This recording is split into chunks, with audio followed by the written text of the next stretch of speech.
Jai Shri Krishna Chaitanya Prabhu Nityananda Shri Advaita Gadadhara Shivashadi Gaura Bhakta Vrinda Hare Krishna Krishna Krishna Hare Hare Hare Rama Rama Rama Hare Hare.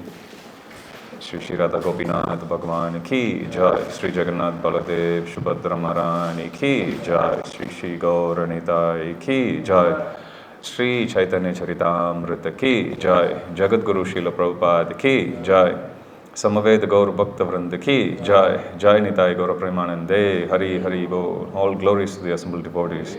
All glories to the assembled devotees. All glories to the assembled devotees. All glories to Shri Shri Guru and Gauranga. All glories to Srila Prabhupada. Jagat Guru Srila Prabhupada Ki Jai.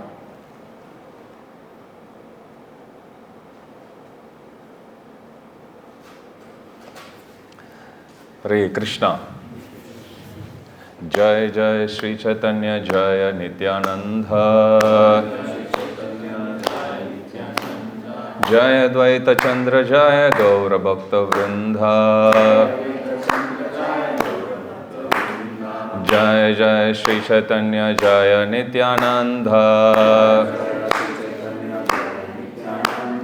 Jaya Dvaita Chandra Jaya Gaura Bhakta Vrinda.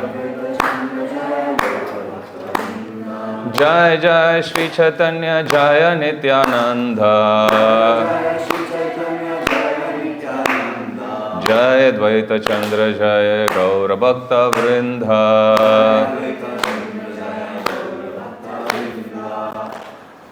Hare Krishna.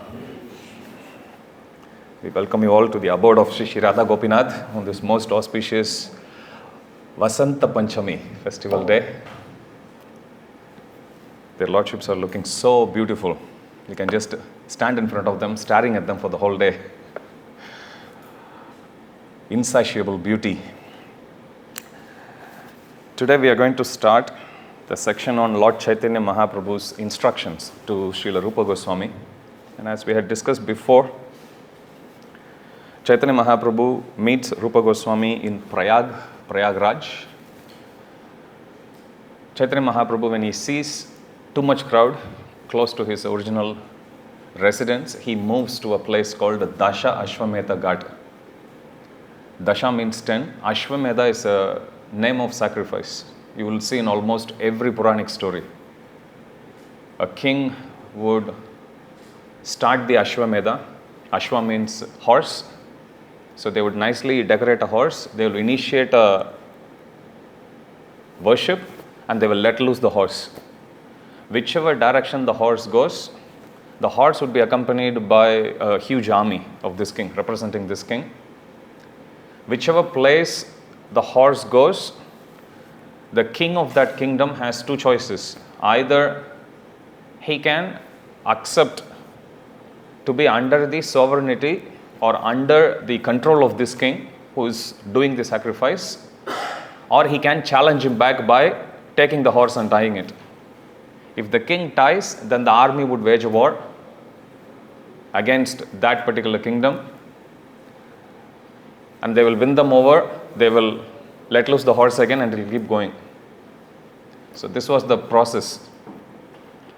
So in those days, so many kings have done it. Yudhishthir Maharaj has done it. The horse would be accompanied by Pandavas.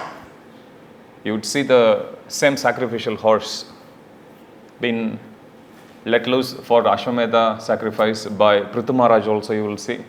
In fact, in one instance, Indra gets a little insecure. He takes away the sacrificial horse. So, 100 Ashwamedha sacrifice, if one does, then one becomes the next Indra. So, you will come across this particular type of sacrifice is being glorified and appearing again and again. So, Dasha Ashwamedha Ghat means this is the place where 10 such Ashwamedha sacrifices had been performed there by kings of the Or, and that's the Gata is like a bathing place. So, in this particular place, Lord Chaitanya Mahaprabhu gets Rupa Goswami and he instructed him for 10 days. So, what we are about to see is just a gist of that. Rupa Goswami then takes this and then he elaborates into many books, more than 25 books, Srila Prabhupada says. So you can see the core instructions. So Krishna, whenever he comes and he speaks, he gives instructions in a gist, he gives instructions in a very encapsulated form and allowing for the disciples, his disciples, to take it and expand on it. So if you look at Krishna giving instructions to, when Vishnu comes, gives instructions to Lord Brahma, he gives only 4 verses in all. So he takes all those 4 verses and then he elaborates it. When Brahma receives those 4 instructions from the Supreme Lord, he then gives those instructions to his first disciple, which is Narada Muni. And Narada Muni in turn propagates it to his disciple, Vyasadeva. Vyasadeva gives it to his disciple, Madhvacharya. Like that it comes, Srila Prabhupada is 32nd in line. So this is the parampara system. The instruction will come in its core, but how it is elaborated, that's up to the realization of every devotee who is becoming a guru. So Srila Bhaktisiddhanta Saraswati Thakur says the soul of the instruction remains the same. Whatever Krishna says is exactly what Lord Brahma also told to Narada Muni, but he elaborated it based on his realizations. So it is, Prabhupada says in one place, it is the duty of the disciple to learn the instructions and then share it and make it more relevant to people of that day and age. If Srila Prabhupada is giving class now, Prabhupada's class would be more attuned to the audience, current audience. Prabhupada's books is for all audience at all times. So like that, in one place, Prabhupada was going to attend a meeting to give a class in a big hall, and he was about to enter. One reporter is asking Prabhupada, so Swamiji, who is most qualified to go to spiritual world? Good question. And Prabhupada had 2 seconds to respond. He is walking. Prabhupada looks at him and he says, one who is most disgusted with this material world, and that's it. Prabhupada goes in. Okay, so Prabhupada gives a very apt reply, apt instruction, depending on how much people can handle. His Holiness Sachinandan Swami Maharaj, he says, him and his brother, they both joined the Krishna consciousness movement at the same time. So one day his father came to meet Srila Prabhupada. So he came in his karmi clothes, in coat suit, and he asked Srila Prabhupada, so Swamiji, if I have to become a devotee of the Lord, do I need to give up everything and become like you? Prabhupada says, no, you can become a devotee even in gentleman's clothes. Sachinandan Maharaj says, that satisfied his father. And he was speaking very favorably about Srila Prabhupada. So Srila Prabhupada know how to communicate. It's not just important what we say, how we say matters. So here, Chaitanya Mahaprabhu is starting the instructions to Srila Rupa Goswami. And you will see the depth of these instructions. So today, we are going to look at the first section of those instructions. And this discussion is about the rarity of Krishna's devotee. How rare it is to find Krishna's devotee. Normally in material sense we say we don't understand the value of something until we lose it, until we miss it. So when something is rare, we need to understand how to value it. So in order to establish the value, why do people say gold is a precious metal? Do you think gold will be very precious if it's available just outside like a stone? Definitely not. Rarity. Why is diamond valuable? Same reason. Okay, when something is available, not so commonly, when something is very rare to achieve, then it becomes more valuable. In fact, more rare it is, more achievable it is. People went for Kumbh Mela, something that happens once every 12 years, once every 144 years, once every year. If it happens every day, people won't bother. Understand? So here, Chaitanya Mahaprabhu also, because we come to temple, we see devotees all the time. We tend to take it for granted. But when we read these instructions, let's take a moment to understand and appreciate whether we are valuing the association of devotees, whether we appreciate the true value of devotees. So Chaitanya Mahaprabhu, he instructed Srila Rupa Goswami for 10 days. And Chaitanya Mahaprabhu is starting with the disclaimer. Para para shunya gabira bhakti rasha shindu tomaya chakaite tara kahi eka bindu. He says nobody can estimate the length and breadth of this ocean of Krishna Bhakti. Nobody can estimate. It's limitless. Just like how Krishna is inconceivable. Krishna's devotees are also inconceivable. There are 3 tattvas that are given in the scriptures which are very difficult to understand. One is Guru Tattva. Guru will always be one step ahead. Minimum. So we can never fully understand Guru. Once Srila Prabhupada made a statement in the class. Krishna consciousness is not static. It is, we think is not static means that must be dynamic. No, Prabhupada used a different word. Prabhupada said, Krishna consciousness is not static, it is ecstatic. So you can never understand which direction Prabhupada is going to throw the curveball. Sometimes when I hear the conversation which Srila Prabhupada has, could be with the reporter, could be with anyone. Sometimes when I read Srila Prabhupada's books, you just read the translation. When you read, you will think, okay, this is what Prabhupada is going to say. Prabhupada would come from a completely different angle.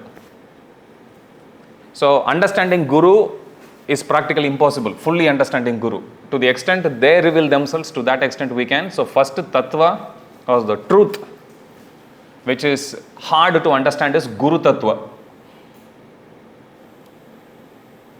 So here, the discussion that's actually given is about the length and breadth of the ocean of devotional service. Just like understanding Krishna as a devotee is difficult, understanding bhakti, the potency of bhakti to its fullest extent, is also very difficult. 3 tattvas I said, one is Guru Tattva, second is Shiva Tattva. People are always confused about identity of Lord Shiva. Always confused about how to understand Lord Shiva. Shiva Tattva is difficult. Third is Radha Tattva. Srimati Radharani, nobody can understand. Okay, so these 3 tattvas are given. So Chaitanya Mahaprabhu is saying, Tomaya chakaite tara kahi eka bindu. Bindu means one drop. This is a huge ocean. Understanding this is very difficult because the ocean is unfathomable. So I'll give you just a bindu. Bindu means drop. I'll give you just a drop of the glory. So this is how Chaitanya Mahaprabhu starts with this disclaimer. When you say 5th canto of Srimad Bhagavatam, Srila Shukadeva Goswami, before he starts describing about Vedic cosmology, he says, Vedic cosmology, it's so big, only the creator knows. Creator means not Brahma. Brahma is only secondary creator. Adi Purusha, which is Krishna. Only Krishna knows everything. I will explain to you to the extent that I understand. So if you read that section and you find it confusing, don't worry. Even Shukadeva Goswami is saying, it's not easy to understand. So here Chaitanya Mahaprabhu is saying, I will give you just a drop. And now he is going to describe about the rarity of Krishna's devotee. There are innumerable jivas, innumerable living entities. Srila Prabhupada explains in the purport about the dimension of the soul. Balagra sata bhagasya satata kalpidasya cha bhago jivasya vigyaya cha anantyaya kalpate. Keshagra sata bhagasya satamsha sadrishatmakaha jiva sukshma swarupoham shankaicha tititkanaha. It's given that if you take the tip of the hair, cut it into 10,000 pieces, one such piece is the dimension of the soul. And Krishna is saying, I am that. I am the soul of that soul.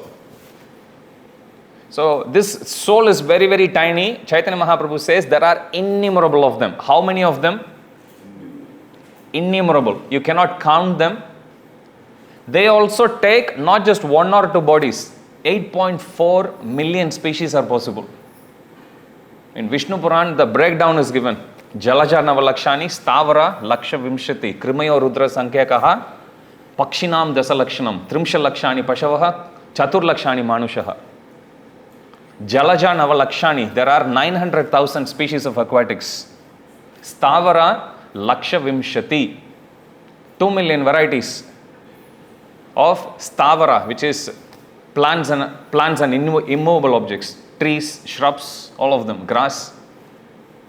Krimayo Rudra Sankhekaha, 1.1 million varieties of species of Krimayo, which means worms, reptiles, snakes, worms, all of them. Pakshinam Dasalakshanam, 1 million varieties of birds. Trimsha Lakshani Pashavaha, 3 million varieties of 4-legged animals and beasts. Chatur Lakshani Manushaha, 400,000 species of humans. Those many different varieties of consciousness are there, 400,000. So we are not very unique, we are only 400,000 varieties. Imagine going to a restaurant and they give you a menu card with 400,000 varieties, pick one. That's how we came to this form. Here also you will feel so many people different. Sometimes they say, even two twins are different. There are 400,000 varieties of consciousness we all can have. Okay, you take any human, you can put in one of these varieties. This is how they think. So don't try to understand a fellow human. It's impossible.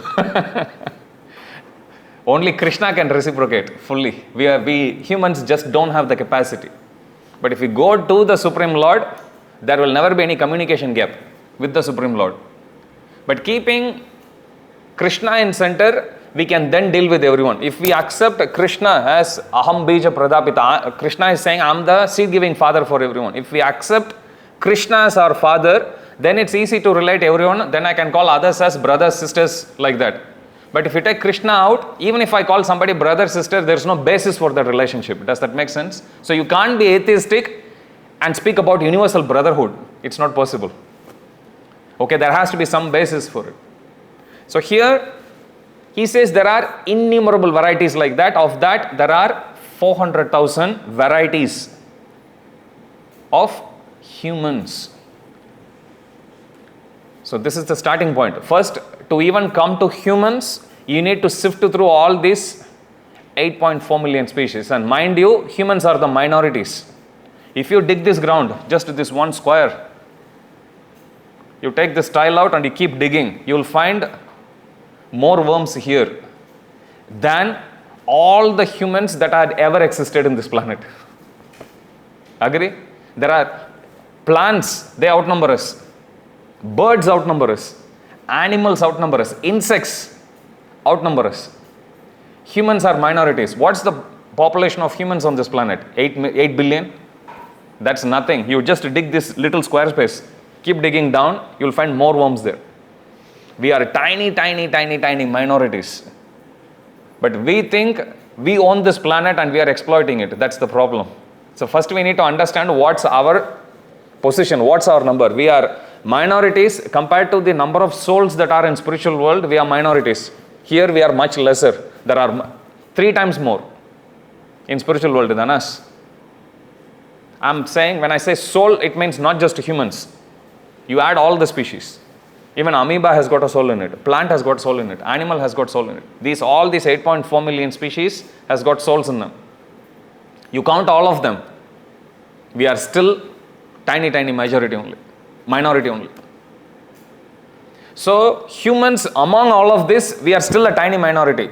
You see the basis of Chaitanya Mahaprabhu's presentation here. First he is saying this vastness, and then he is saying, by the way, humans are only 400,000 species. And now he will dig more of these 400,000 species. And that's the basis of our discussion today. First he says, there are unlimited jivas, unlimited living entities. There is one associate of Lord Chaitanya Mahaprabhu, Vasudev Datta. He is incarnation of Prahlad Maharaj. I think last week we were discussing about Kavi Karnapura, one of his famous work, Ananda Vrindavan Champu. Another famous work is Gaura Ganedosha Deepika, where he clearly makes a mapping between who is this personality in Gaura Leela and how did they serve Radha Krishna and Vraja Leela. So you will come across that. So here it's given unlimited jivas. In Caitanya Caritamrita, this personality is mentioned, Vasudev Datta. And Vasudev Datta is Prahlad Maharaj. Who says that? Kavi Karnapura in his work says that. His body is very emaciated, rotten. So much so that sometimes even tiny worms would be there eating his flesh. And sometimes when they fall off his body, he will pick them up, put them back. That's how compassionate he was. Still chanting the holy name of the Lord. Chaitanya Mahaprabhu, once he comes there, embraces him.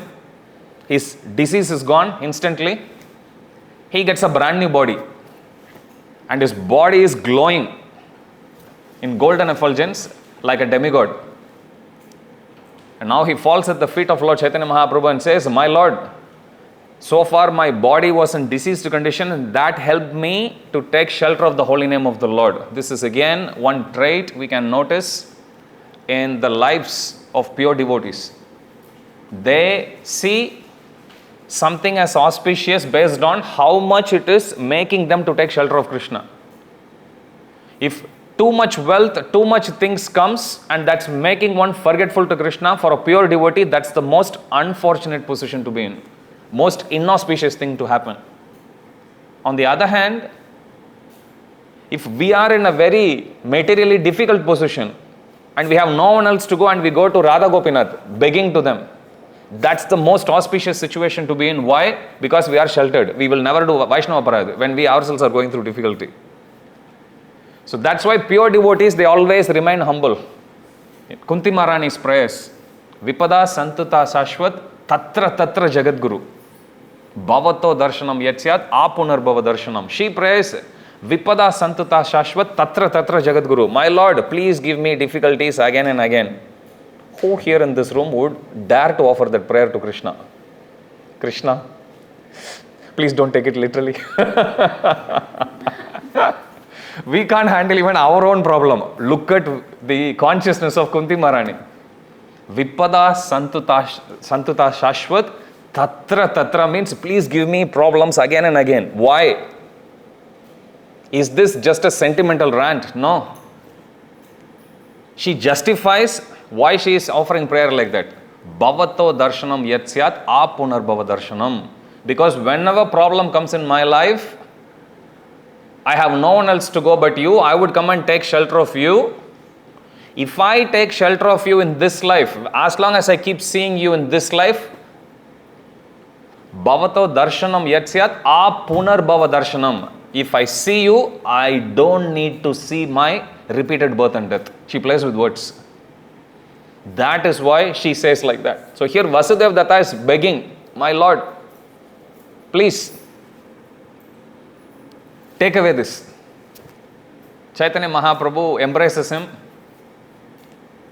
and he says, don't worry, nothing will affect you. Then Vasudev Datta offers another prayer. He tells him, my Lord, there are innumerable jivas in this whole creation. So please transfer the karma of all of them to me.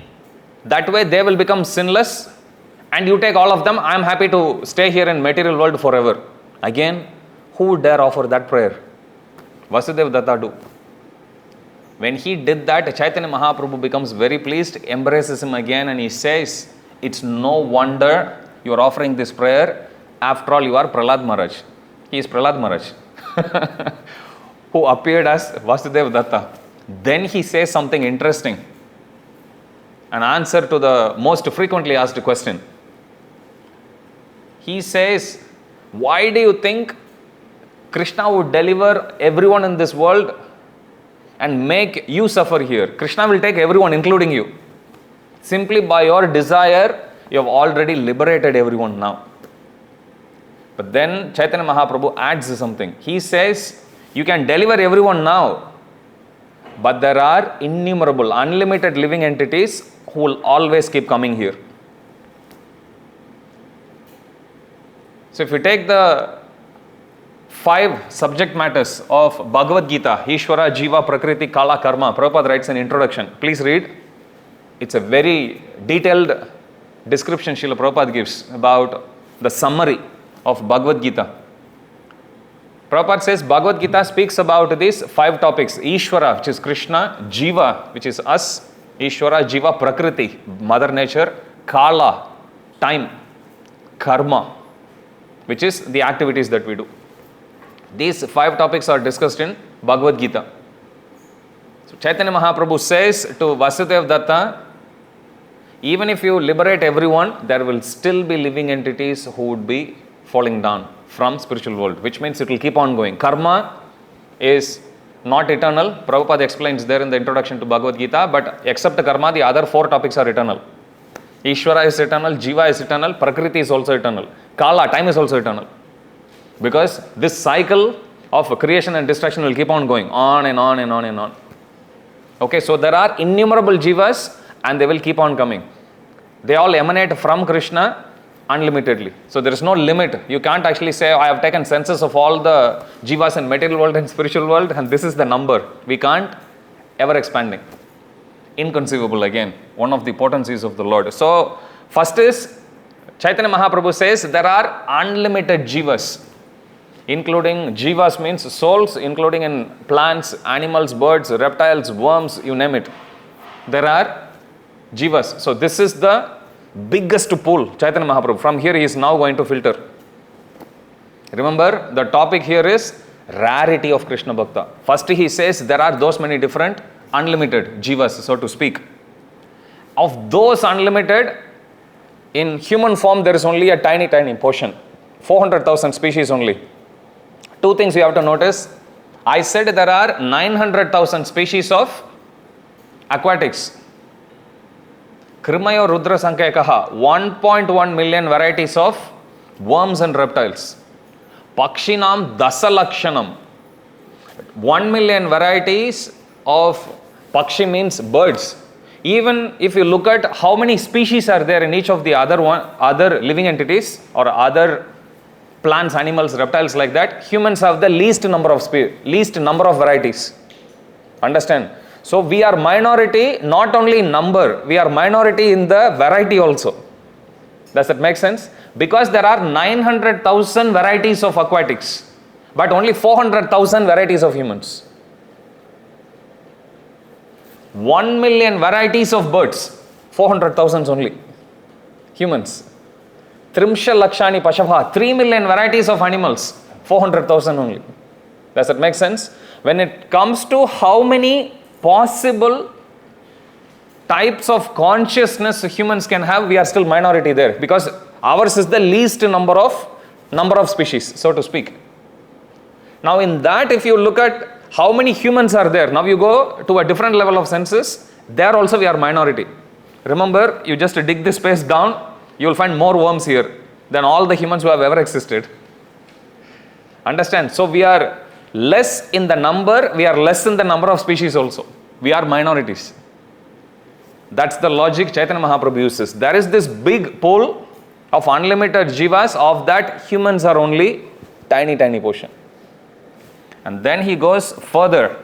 Of these tiny portions of humans, Veda Nishtas, those who study the Vedas, as per scriptures, only if one follows the instructions of the Shastras are one counted as humans. Otherwise, no. Scriptures are very heavy. Okay, Atato Brahma Jignasa. Who am I? What is the purpose of this life? Why am I suffering? Unless a human had asked these questions, one is not counted as a human only. One is until that point counted as animal. Unless somebody asks, who am I? Why am I suffering? What is the purpose of life? How can I be happy? Because this inquiry is not possible for animals, birds, or for any other species. So if humans also don't come to this point of asking this question, then they are not considered as humans. And there are many quotes in the scriptures that say that. In Mahabharata, there is the famous verse that says, Ahara, Nidra, Bhaya, Maitunam Cha. 4 activities are common for both humans and animals. Ahara, eating, Nidra, sleeping, Ahara, Nidra, Bhaya, fear, defending, Maitunam Cha, sexual pleasure, mating, Ahara, Nidra, Bhaya, Maitunam Cha, Samanya method. Samanya means same. Samanya method. All these, these. Pashubir Naranam. All these are same for Pashu and Nara. Nara means humans, Pashu means animals. These 4 activities, eating, sleeping, mating and defending, are common for both humans and animals. That's what it means. Dharmo hitesham atiko visesho. Visesha means speciality, something special.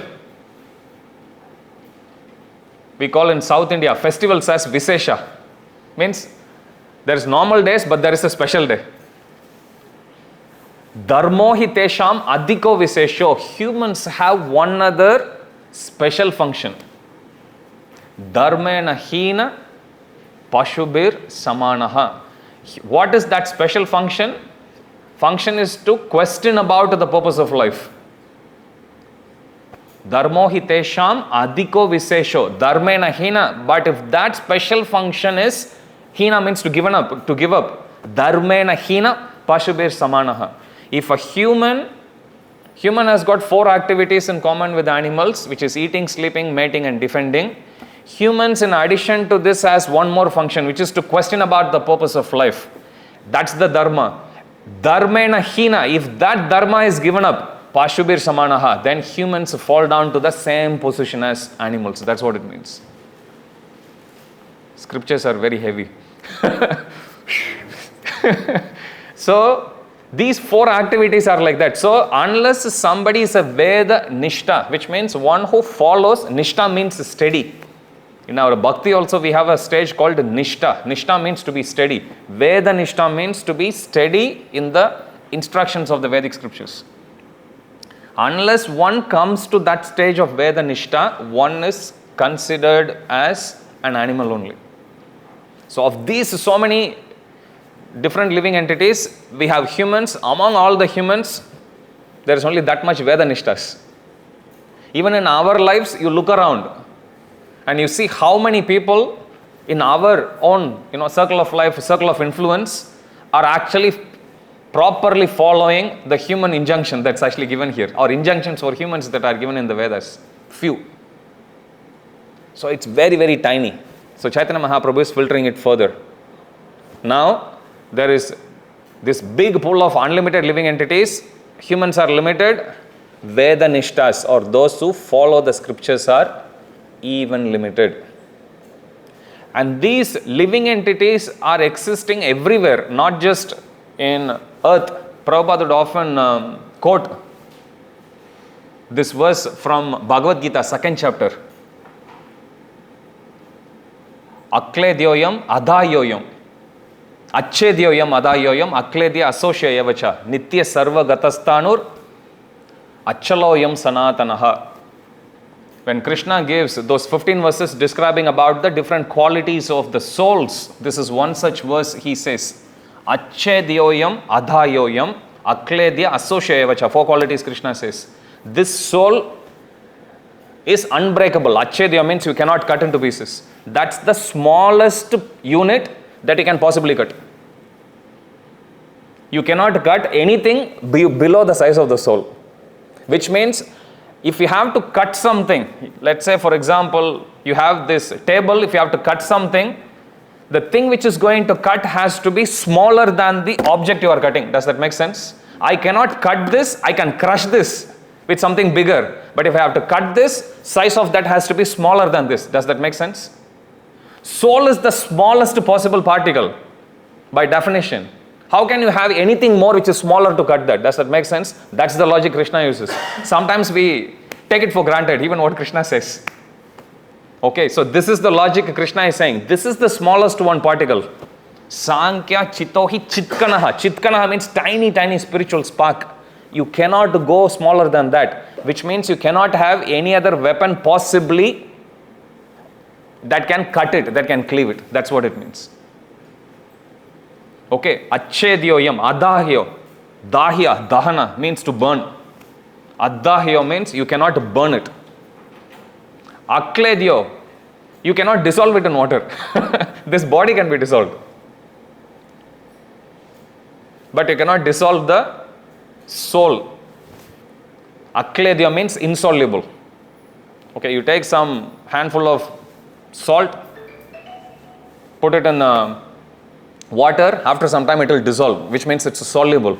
You take salt, put it in there, it is insoluble. You take the salt, put it in even hot oil, insoluble again. There is nothing that can be done to the soul. We are immortals. Asosya, you cannot dry it also. So these 4 qualities Krishna says, but how is it related to this? Prabhupada would often quote the 3rd line, Nitya Sarvagatastanur. Sthana means the place where it resides. Nitya means always. But the middle 2 words, Sarvagata, means it always exists everywhere. Including even inside fire. Including even inside water. Including everything. Living entity is always there. In every planet it's always there. In every crack, every crevice that you actually see on the surface of the earth, there are living entities. That's what Nitya Sarvagatastanur. Shastras, whenever you come across any instruction, you have to take it in an absolute sense. We cannot put our own filtering interpretation based on our own understanding. Chaitanya Mahaprabhu said this famous verse, Prithivitayache yata nagaradigram sarvatra prachara hoibe moranam. In every town and village, my holy name will be heard. When this instruction was there, even among Gaudiya Vaishnavas, after the disappearance of Chaitanya Mahaprabhu and everyone, when still a Bhaktisiddhanta Saraswati Thakur started it, even at that time, many Gaudiya Vaishnavas thought, how can this instruction mean in every town and village? Maybe in every town and village of Bengal. All right, Orissa also. Because it happens to be the neighboring state and there are Gaudiya Vaishnavas there also. So some were like, no, it can't be because Chaitanya Mahaprabhu went to South India as well. So here every town and village actually refers to every town and village in India. This is their interpretation. Some said, no, only in South India. But Prabhupada took it in the literal sense. Bhaktisiddhanta Saraswati Thakur took it in the literal sense. Because anything that comes from scriptures, we have to take it in that sense only, in the absolute sense. If something is an exception, don't worry, there will be a note there that it is an exception. There will be an explicit mention that this is an exception. Otherwise, this is the problem. Prabhupada would often say, when Krishna says, Sarva Dharman Paritejya Mam Ekam Sharanam Braja, surrender unto me. You take it literally, it means there is a person talking. Mam means me in Sanskrit. So, okay, surrender to me means this person I have to surrender. Easy, straightforward. If you take it in literal sense, if you take it absolutely. But if you put the interpretation there, Prabhupada says, oh, it's actually, not Krishna, but the person inside Krishna, not really Krishna, but only to, some other personality, or to the formless aspect of Krishna. People start to put their own interpretations there. Then Prabhupada says, that's a waste of time. So when we come across scriptures, we should at least recognize whether we are able to follow or not 100%, that's a different thing. It is still fine as long as we understand it and we understand, okay, I'm not following that instruction 100%, I'm at least 70%, I'll work my way up slowly to go to the 100%. Perfectly fine. But if I feel guilty, I'm not able to follow this 100%. So what do? I misinterpret it. Just to suit to bring that 100% down to 70. See, this is what Krishna says. And that causes a lot of disturbance. Even if somebody practices Krishna Bhakti, it still causes a lot of disturbance in the society. Okay, going to this Vedanishta. So this is Vedanishta. Those who take these instructions and follow. But Chaitanya Mahaprabhu himself says, among those people who follow the Vedic injunctions, more than half the people only do lip service, which means for namesake. They don't really take that instruction in its spirit and follow it fully. They don't do it. Most of them, they do fruitive activity only, which means just to experience good sense enjoyment, to have long life, to have better life, to enjoy better sexual pleasure, to go to heaven after this life, so on and so forth. For all of these purposes, they follow. They are known as karmanishta. Vedanishta means one who follows Vedas, but then there's a category of them which follow scriptures. One category is they don't follow anything. Only 50% of them follow, of the Vedanishtas actually follow. But even those 50% who follow, they follow only the Karma Kanda section, which is the section of the Vedas which describes about how to have better life in this world. How to still enjoy but not have any sin touch you. Understand? So they are not realizing the full potential of the Vedas there. So that's the next category. Chaitanya Mahaprabhu says they are known as Karmanishtas. Among those Karmanishtas, there are a very, very tiny few who become wise, thinking, I've been doing this all along. I have also enjoyed, but it's not really giving me everlasting happiness. It looks like I will attain that glory, I will attain that unlimited happiness, but it always remains elusive. What's going on here? I have tried my best. I did everything. I need something more. So among all of these Karmanishtas, very few are wise men, and they are known as Jnani. Now, Chaitanya Mahaprabhu is filtering these Jnanis even further. He says, Koti Jnani Madhya Haya Eka Jana Mukta. Koti Mukta Madhya Durlabha Eka Krishna Bhakta. He says, let's go to the beginning. Unlimited Jivas, humans. From humans, we then came down to Vedanishtas, those who actually follows the Vedic scriptures and start to question. Only they are counted humans, others are counted as animals only. From them, there are Karmanishtas, people who follow only Karma Kanda section. After going through all of that, some people come to the platform of becoming wise. Then they are Jnanis. Chaitanya Mahaprabhu is saying, you take millions of such Jnanis. Koti means at least 10 million, even in the present denomination. In the current usage of the term Koti means 10 million, even now. Koti Jnani Madhya Haya Eka Jana Mukta. You take millions of such Jnanis, among them there will be one person who would be liberated. Liberated means if somebody may be Jnani, but may still have some attachment to enjoying. Sometimes we all come from different background. Most of us, maybe all of us, or I have one, two, who are born and brought up in devotee family. Otherwise, most of us, we have our karmi life.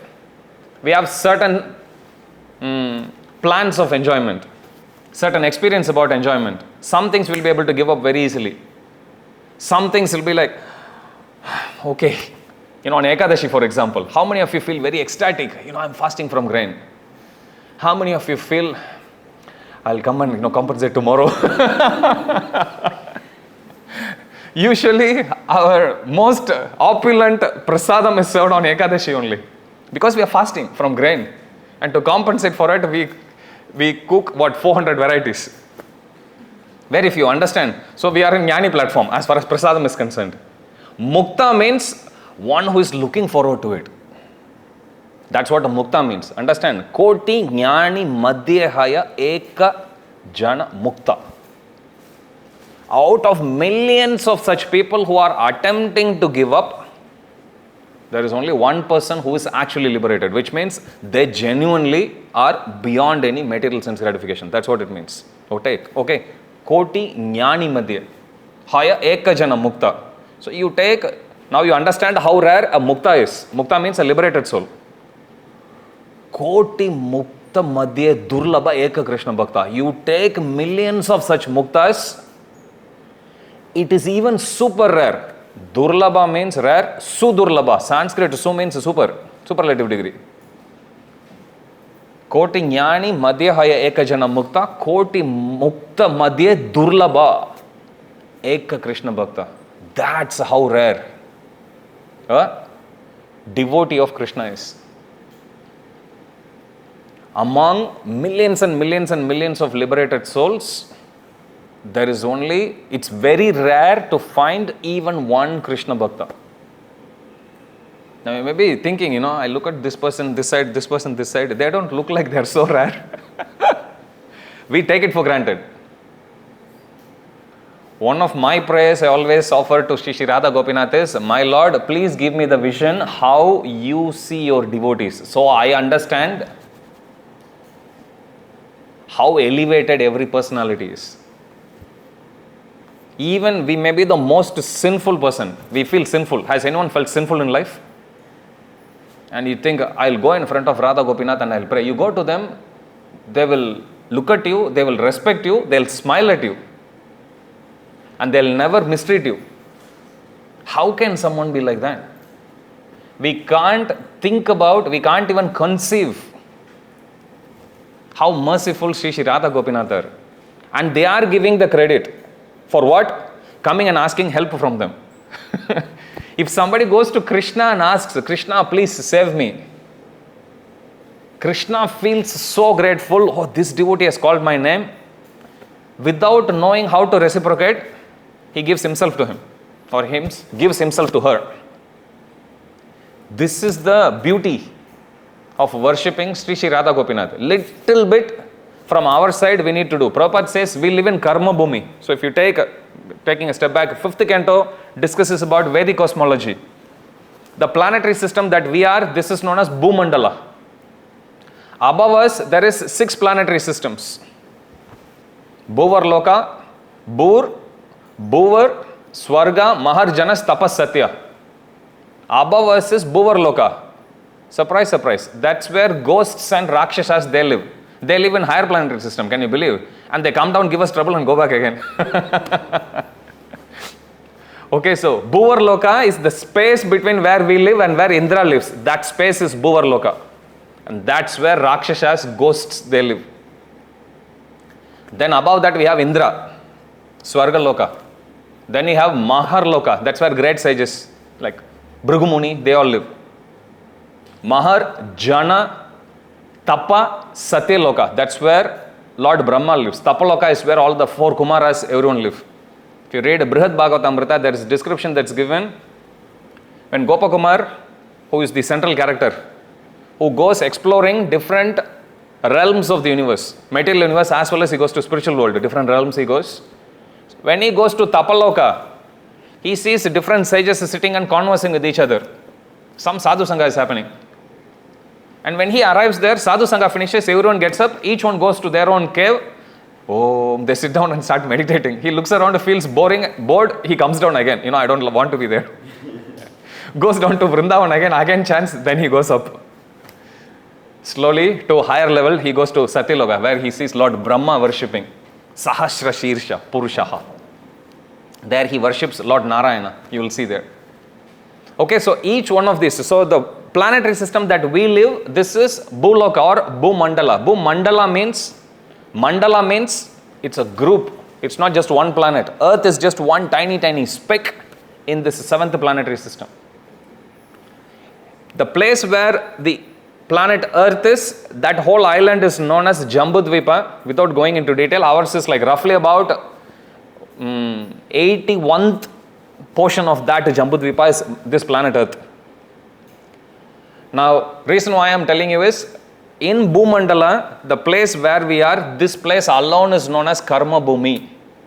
Karma Bhumi means here enjoyment, pain and pleasure are very nicely balanced. We have just enough pain to remind us, this is not the best place like that. And we have enough pleasure to give us relief from that pain also. If you go a bit more lower, go to hellish planets, pain is so much that you won't even think about how to come out of it.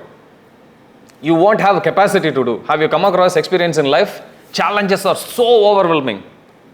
You don't know what to do. And you end up what? Sleeping. Too difficult. You just go to sleep. How many of you have done that? I have done it. Radha Gopinath saved me after that. So, happens. We don't know how to deal with it. Just sleep. We don't know what to do. What can you do? Understand? Other places when the pain is so much, we don't know how to come out of it. We thought like, forget it. I'll just like go. Sleep? Okay, sleep. I don't know if you have this experience or if you have observed. If a person has won Wimbledon or World Cup, how do they respond? Like that? No. They hug each other and they cry. Have you noticed it? Converse is also true. When things don't go, nothing goes your way. At one point it's like, forget it. You start to laugh. Have you seen? Extreme pain brings laughter. Extreme happiness brings tears. Someone asked me this question. This is the example I gave. Someone asked, Prabhu, here one of the 8 ecstatic symptoms is crying. How can it be true? I said, watch next time when somebody wins World Cup, wins a lottery, then you know what it means. Extreme happiness will lead to tears. Extreme sadness will bring laughter. When you are extremely happy, one devotee asked me, everything is fine, Prabhu, but dancing looks a little artificial. I have gone through that. I can relate to that. How many of you think that looks a little weird when you came to Krishna consciousness? Prasadam, I love it. Krishna, I like Bhagavad Gita, but why dance? Let people dance. I would used to stand in one corner. Adelaide temple was small at that time. This is okay. I'm not one among them, No. If you have really achieved something and you want to communicate it to someone, let's say you came first rank in university exam, something, or you won a lottery, even though we are against gambling. Okay, somebody wins $1 million. How do you think they would go to the family and share that news? I won $1 million? No. I won $1 million? No. Understand? Where the words fail, body movements actually take over. Does that make sense? That's the philosophy of dancing. You like that answer? Yes. Gopinath given intelligence. Took me a while to figure out. So dancing is the extreme expression of our joy. Crying, don't do that in front of the deities. That's against the regulative principle as per nectar of devotion. Okay, don't sit in front of Radha Gopinath. Ghanshyam Prabhu told me crying. Look around and you no, you don't artificially do. Prabhupada says that has to come natural. So, but when we dance, understand this is the joy. This is the expression of our joy. Okay, we are so happy to be with Radha Gopinath. We are so happy because we have no trouble. We are so happy that we don't know what to do. So what are we doing? So we are dancing. Understand? So we are not sentimentalists. There is a philosophy, there is a rationale behind every act that we do. Koti jnani madhya haya eka jana mukta, koti mukta madhya durlabha eka Krishna bhakta. Then Chaitanya Mahaprabhu says about qualities of such devotees. Krishna bhakta nishkama, atayeva shanta, bhukti mukti siddhi kami shakali ashanta. Krishna bhakta nishkama.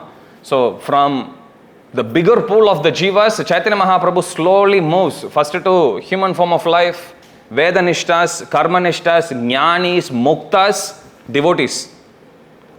After establishing how rare it is. So Krishna's devotees is 1 in a trillion, quadrillion jivas. That's how rare.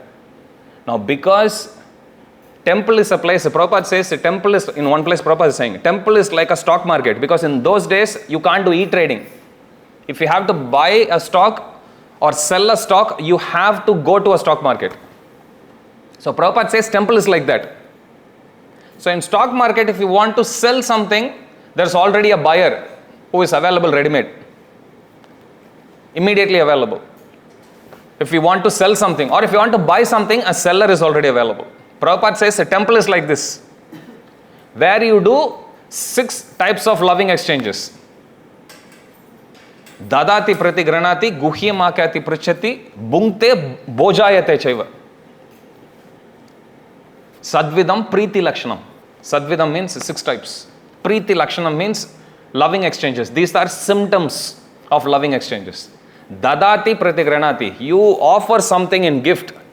Have you ever got experience giving some gift to others? There is a certain joy you get. So you gift it to Krishna. You gift it to other devotees. Dadati. You also receive it back. I don't need to ask. Have you ever felt joy receiving? Of course, always. But there is a greater joy in giving. In fact, if you want to be happy all the time, try giving all the time. And you will understand, more you give, more Krishna also would give you. During COVID time, who got the first dosage of COVID vaccine? Health workers. They are supposed to administer the vaccine to others. But why did they get first? Because they are in the position of giving. Does that make sense? Physician, heal thyself. First they need to be taken care, then only others would be. So if, I remember His Holiness Kadamkana Maharaj, he gave one example in our Bhakti Shastri class. He says, you are going to a very parched, dried up desert. And in that desert, there are scores and scores of people who are there waiting for at least a drop of water. And here you are given the task of distributing that water, distributing that nectar. And you have this big trough, you have a pitcher. And there is no end to how much nectar you have. And each one brings a cup. He says, you can scoop out in your pitcher, you can pour. Pour. In between, you feel thirsty. Again, you keep pouring. When you feel, what does it teach us? Whoever is in the position of giving will always have things in abundance.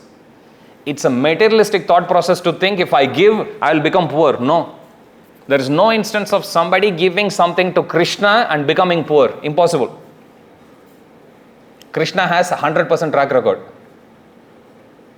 Sudama Vipra Brahmana gave only that much. Disproportionate. That's why we call bhakti as costless. He gives only this much. In return, Krishna gives huge. He has changed everyone. The whole township got changed because of him. So there is never a recorded instance anywhere where somebody gives something to Krishna and becomes poor. Understand? So there is a joy in giving. Same way, we can sit here and we can think, oh, I will chant Hare Krishna and I'll survive in Krishna consciousness. Again, I'll share with you one realization I had. Still have. By the mercy of Radha Gopinath. Whichever platform we act, that will be our platform of struggle. If one makes the goal of his life not to speak a lie, their whole life will go just maintaining that one single vow. Does that make sense? Because that is what they are aspiring to do. Does that make sense? If one thinks, I will be happy, I'll just maintain my lifestyle in such a way that I will be happy all the time. Whole life will go just maintaining his or her own happiness only. Everything else will automatically happen. Same way, if we think, I will be the most good, sincere devotee of the Lord, so I will just nicely take care of myself. Guess what? You will have struggle just to take care of yourself for the rest of your life. Whatever we want to achieve, we should not act in that platform. We should go one level high. You switch your aspiration to be, I want to be just happy in Krishna consciousness. From there, you shift to go one level up and think, I want to make the whole world happy. I want to bring the whole world to the lotus feet of Radha Gopinath. I want to make Radha Gopinath more and more famous so that the whole world can come and do. Suddenly your sadhana will be taken care. Your happiness will be taken care because you have already transcended that platform. Does that make sense? One who studies just to pass the exam, passing itself will become challenge. One who studies to become the topper in the class, passing is a given. Does that make sense? So we should never live thinking I will just survive. Survival itself will become a problem. I always say this to our devotee parents in our community. Don't teach your kids to survive in Krishna consciousness. Surviving itself will be the challenge for rest of the life. Teach them how to share Krishna consciousness with others. I feel so happy when they take up responsibility to share kirtan, to distribute books, to raise funds. Good. Now you teach them how to take care of the world. Their life will be taken care by Radha Gopinath. Physician, heal thyself. Health workers gets the first dosage of COVID vaccine. One who distributes prasad will always have prasad. One who is in the position of giving will always have enough for them. Krishna Bhakta Nishkama Atta Eva Shanta Bhukti Mukti Siddhi Kami Shakali Ashanta. So we live in Karma Bhumi, in Bhumandala. Here we can do and we can change our destiny. Other places, if it's extreme pain, nobody can enjoy.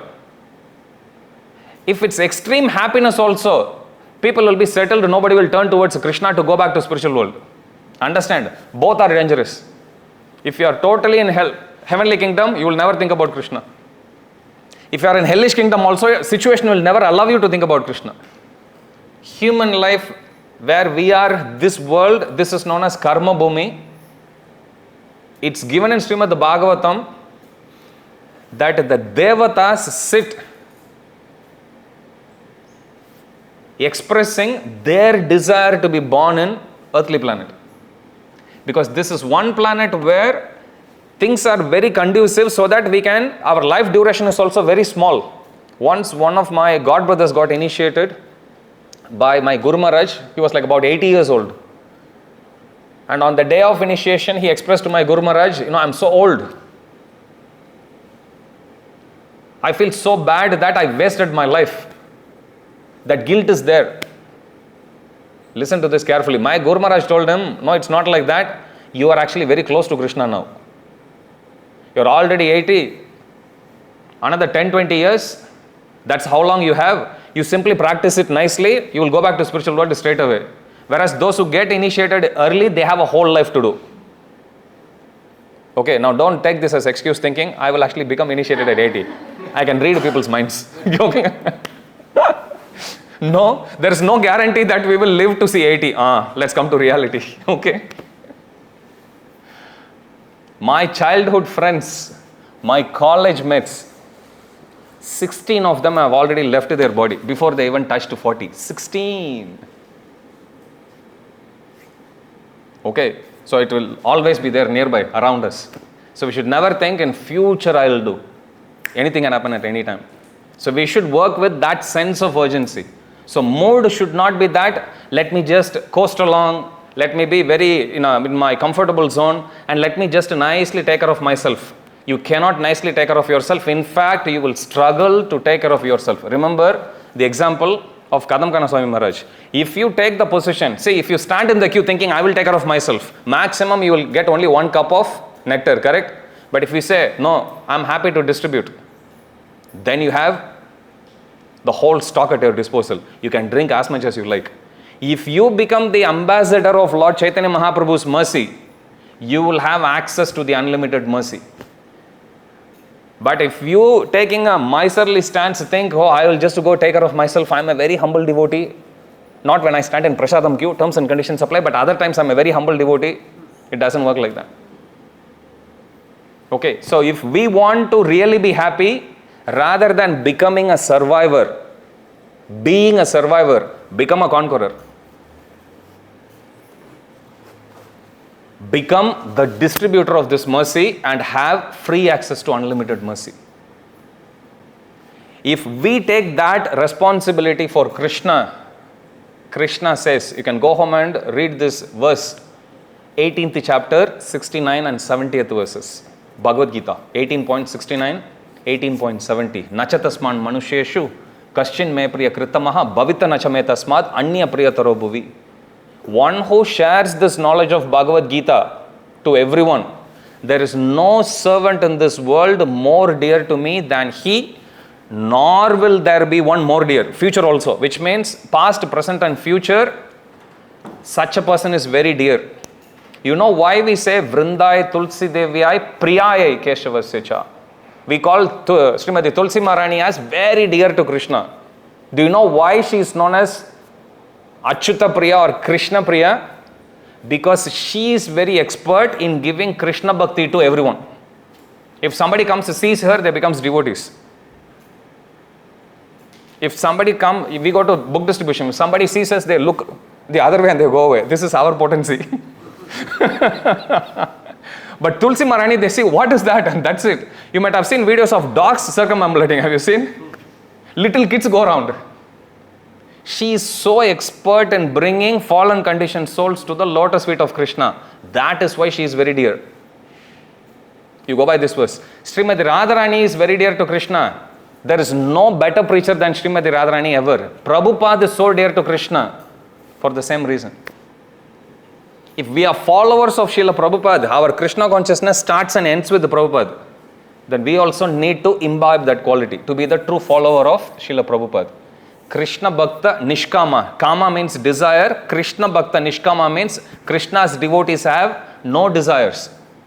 Atta eva Shanta. Because of that, they are Shanta, peaceful.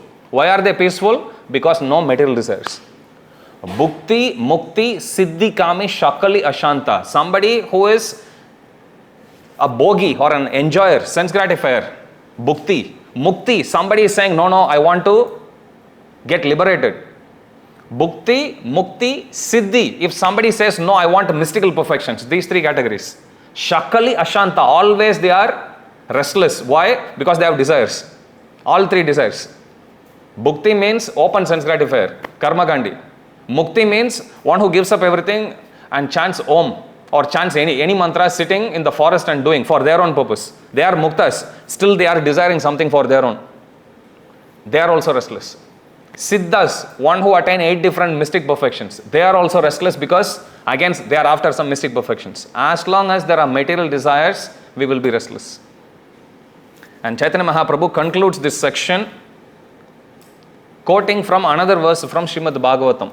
Muktanam api siddhanam vasudeva parayanaha sudurlabha prashantatma kotishvapi mahamune.